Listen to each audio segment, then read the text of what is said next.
Well, for our last sneak, I first asked, have you ever used Photoshop, Rain? Yes, yes, I have.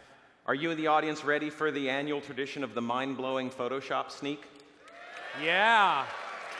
Well, you've come to the right place. So I'm not even going to set this one up. I'm just going to bring out Yue Wang to show you a sneak we have around Photoshop that I think will just blow your mind. Can I get a free Photoshop out of this? I'll tell you what, if you'll sign one of the Rainn Wilson bobbleheads for Teresa Au, who's one of our admins at Adobe, I'll get you a copy of Photoshop. Really? Yes. Sweet. Done. Oh, done. That's Teresa.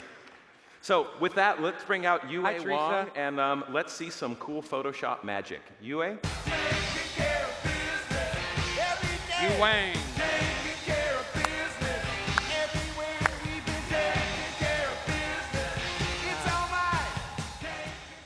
Hello everyone. Here you see a crappy, blurry image that one of my friends took. He's probably drunk that day, like many of you right now. So he couldn't hold his camera steady when he shot this one. He knew I worked at Adobe, so he sent this one to me to see if I can do something special to remove the blur and restore sharp image. Turns out he was lucky because we have been working on this problem for a while, and we have built a prototype to solve it. To show it, I'll just load the image into the Photoshop plugin we developed. And you can see there are a lot of controls here because it's still an early prototype. To save some time, I just load some predefined parameters which contain only a few numbers. So the first thing to do with this tool is to click the Analyze button, which analyzes how the image was blurred at the first place.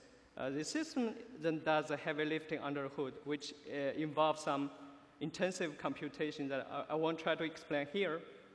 The output of this step is something we call a blur kernel, which you will see in a moment. This is a kind of slow computer. Oh, now here it is.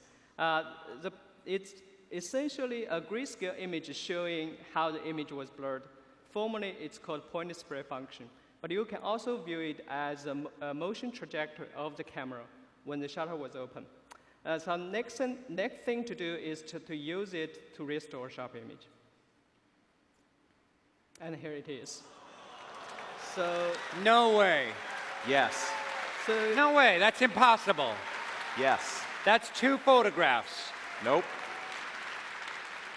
So Yue, there's no way you did that. Yes way, Yue.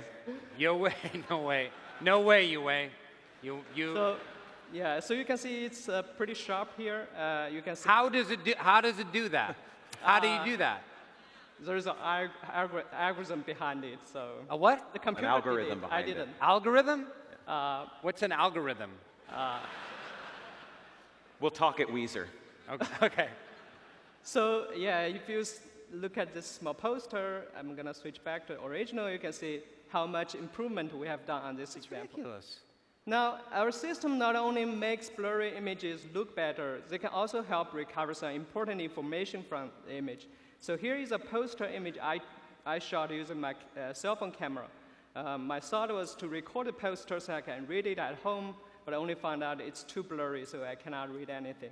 So let's see if we can improve this image. Again, I just load the image into the plugin. For now, I just load some pre-select parameters. And because this is a relatively large image, I'm not going to use the whole image for analysis, which will take some time on this computer. So I'm just going to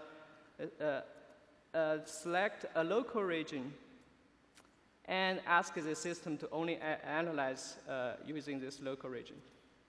And this is a special case because the image contains text. So we have to tell the system that we're dealing with text region so the system knows to apply some special treatment. Now, would this be like in the next version of Photoshop, for real? Remember, he said sneaks. What? They may or may not appear in a future version. Right. We don't commit to timing for anything in a sneak, but right. You should can definitely see the do blur this. kernel here. You like it. Sorry. And similarly, we can define another preview window, which allows you to preview local result to see if it is good. And here it is. Wow. So you can see, you can read the phone number. Who's the boss here? Who's in charge of all this? And Oh, it was you. You two guys, you should do this in the next Photoshop. People will really, seriously, I'm just a chump. People will really like this. People will love it. Would I pay for it? No, absolutely not. I don't pay for anything anymore. I'm a minor television celebrity, so I get free shit. All right, just one more comparison before and after. I have one last quick demo. So this is Kevin Lynch, our CTO, at last year's Max. We found this image online. It's a random internet photo. It's bad. So let's see if we can improve it. Because this is a relatively small image, so I'm just gonna, I needed to load some parameters. Okay, I'm just gonna analyze this image, which should be pretty fast, and restore it. So you can see it's much better. Wow. This is before. So this is image deblurring. Thank you very much. Thank you, Yue. Wow.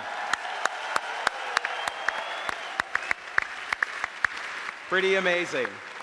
So every year you get a Photoshop thing that just blows your mind? We have a history of mind-blowing Photoshop demos at Sneaks. A couple years ago, you would have seen things like automatically removing elements from pictures and seamlessly correcting the background, which actually did ship in Photoshop CS5. So that's an example of something we showed at a Sneak that's in shipping software today. Yeah. So yes, exactly. That's incredible.